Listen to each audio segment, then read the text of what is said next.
მოგესალმებით და მე კვლავ გიბრუნდებით საფეხბურთო სიახლეებით. შუა კვირაში ინგლისსა და ესპანეთში საათასო შეხვედრები გაიმართა. გიორგი მამარდაშვილის ლივერპულმა კრისტალ პალას უმასპინძლა და ლონდონელებთან სეზონში მესამედ დამარცხდა. ამჯერად 0-3 და მერსესაიდელები EFL Cups დაემშვიდობდნენ. არნე სლოტმა შემადგენლობა გადაახალისა. კრისტალ პალასმა კი საბრძოლო 11-ულით ითამაშა. მამარდაშვილი განაცხადშიც კი არ ყოფილა.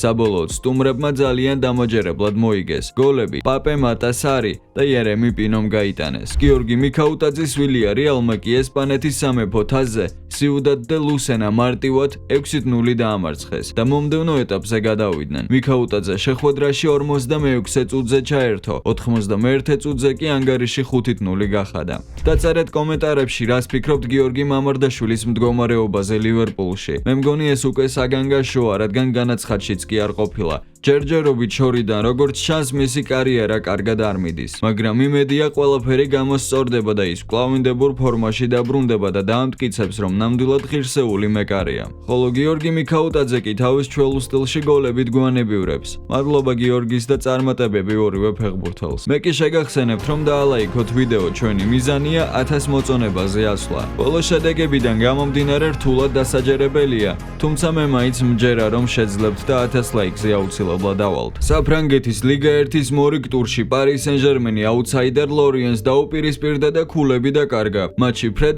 1-1 დასრულდა. ქუჩა კვარაცხელია სათადარიგოთა სკამზე მოგვევლინა. ლუის ენრიკე მისი დასვენება გადაწყვიტა, თუმცა კვარას თამაში ჩართვა მაინც საჭირო გახდა. პირველი უგოლო ტაიმის შემდეგ ნუნუ მენდეშმა 59 წუთზე ანგარიში გახსნა, რასაც ზუსტად 2 წუთში იგორ სილვამ უპასუხა და წონასწორობა აღადგინა. ქართველი ფეხბურთელი მინდორზე 62 წუთზე გამოჩნდა. ბევრს აქტიურობდა და მატჩის 98 წუთზე გოლის გატანასთან ახლოს იყო, თუმცა მეტოქე გუნდის მეკარემ მისი დარტყმა მოიგერია. საბოლოოდ მეტი გოლი აღარ გასულა და გუნდი თითო ქულას დაჭერდა. შეხვედრის დასრულების შემდეგ ლუის ენრიკე თავისი გუნდის თამაშით უკმაყოფილო იყო და ასეთი კომენტარი გააკეთა. პირველ ტაიმში არაფერი შეგვიქმნია. არც ერთი 1-1-ზე დაპირისპირება არ მოგვიგია და პრობლემები ჰქონდა მეტოქის ღრმა დაცვით ბლოკთან. მიუხედავად იმისა, რომ ვიცით როგორ მოვიქცეთ ასეთ სიტუაციებში. სამწუხაროა, რადგან მეორე ტაიმის დასაწყისი უკეთესად ვითამაშეთ და სწრაფად გავიტანეთ, მაგრამ მაშინვე საპასუხო გოლი გაგვიტანეს. სამწუხაროა, რადგან ქულები გვჭირდება. დეზირე დუეს ტრავმა რა თქმა უნდა ცუდი ამბავია, მან საკმაოდ უცნაურად მიიღო დაზიანება. ზუსტად არ ვიცი როგორ არის, მაგრამ იმედი მაქვს სერიოზული არაფერია. ჩემთვის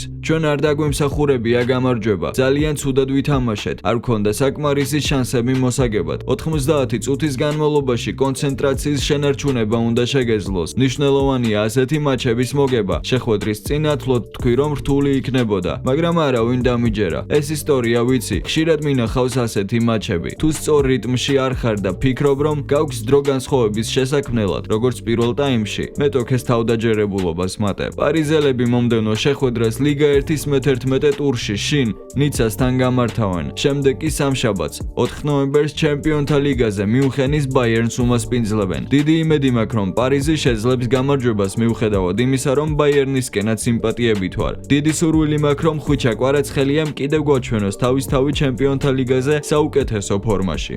წარმატებები კვარას და კომენტარებში ჩვენ სტილში დავწეროთ #გვინდაგოლი. ესპანეთის ლა ლიგის მე-10 ტურში ელ კლასიკო გაიმართა. სანტიაგო ბერნაბეუზე რეალმა ბარსელონა 2-1 დაამარცხა და მატჩს სკანდალური მომენტების გარეშე არ ჩაუვლია. 72 წუთზე როცა ჩაბი ალონსომ ვინისიუს ჯუნიორი შეცვალა, ბრაზილიელი უკმაყოფილო დარჩა. მოედანი განრისხებულმა დატოვა და თქვა, ყოველთვის მე გუნდიდან მივდივარ, უმჯობესია თუ წავალ. ელ კლასიკოს დასრულებიდან რამოდენიმე საათის შემდეგ ვინისიუსმა განცხადება გაავრცელა და გულშემატკივრებს ბოდიში მოუხადა, თუმცა ალონსო არ უხსენებია. კოპეს ცნობით ბრაზილიელმა თანაგუნდელებსაც მოუბოდიშა. ეს ერთ-ერთ ვარჯიშამდე გააკეთა. ესპანურმა გამოცემამ დეტალებიც გაასაჯაროვა. კოპეს ინფორმაციით ვარჯიშის დაწყებამდე ვინისიუსმა თანაგუნდელები შეკრიბა და აუხსნა ის, რაც მოგვიანებით სოციალურ ქსელში დაწერა. იმ მომენტში ბრაზილიელი მხოლოდ ფეხბურთელებს ესაუბრა, ხოლო სამწვრთ სამწვრთნელო შტაბის წევრები ადგილზე არ იმყოფებოდნენ, რის გამოც კარდენასერმა განაცხადა, რომ ვინისიუს ალონსოსთან ურთიერთობა პრაქტიკულად აღარ აქვს. კოპეს ცნობით ეს ინფორმაცია სიმართლეს არ შეესაბამება. თანაგუნდელებთან საუბრის შემდეგ ვინისიუსი ალონსოს პირადად დაელაპარაკა და ბოდიში მოუხადა, როგორც მოთამაშეებმა, ისე სამწვრთნელო შტაბის წევრებმა მისი ბოდიში მიიღეს და რეალში მიაჩნიათ, რომ კონფლიქტი ამით დასრულებულია. თუმცა უცნობია ბრაზილიელმა საკუთარ პოსტში ალონსო რატომ არ ახსენა. დაწერეთ კომენტარებში რამდენად ემხრობით ვინისიუსის აქციელს. რა თქმა უნდა, ის ბრწყინვალედ თამაშობდა ელ კლასიკოს მატჩში. რა თქმა უნდა, ძალიან ეწყინებოდა მოედნიდან გასვლა, მაგრამ რამდენად მართლებულია ასეთი რეაქცია და გუნდის განწყობის არევა. ასევე შეგახსენებთ, რომ გამოიწეროთ არხი. თქვენ იგებთ სიახლეებს ფეხბურთის შესახებ და ბევრს ძალიან მოგწონთ ეს ვიდეოები, ხოლო უფრო ხშირად რომ გამოვიდეს, საჭიროა თქვენი აქტიურობა.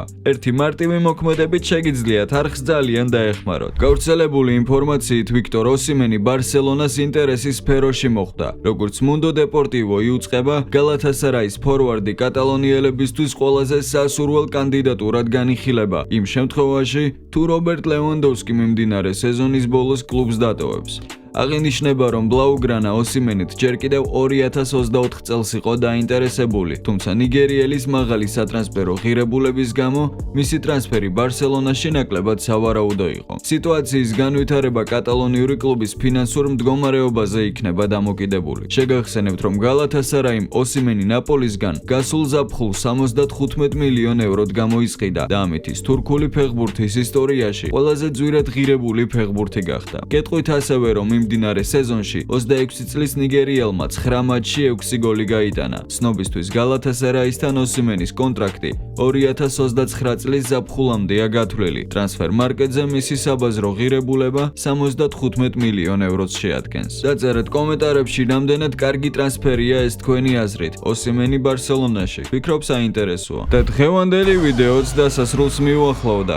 იმედია მოგეწონათ. ხოლო ასეთ შემთხვევაში მშვენივრად იცით, რაც უნდა გააკეთოთ. მე კი დაგემშვიდობებით და აბა, წარმატებები.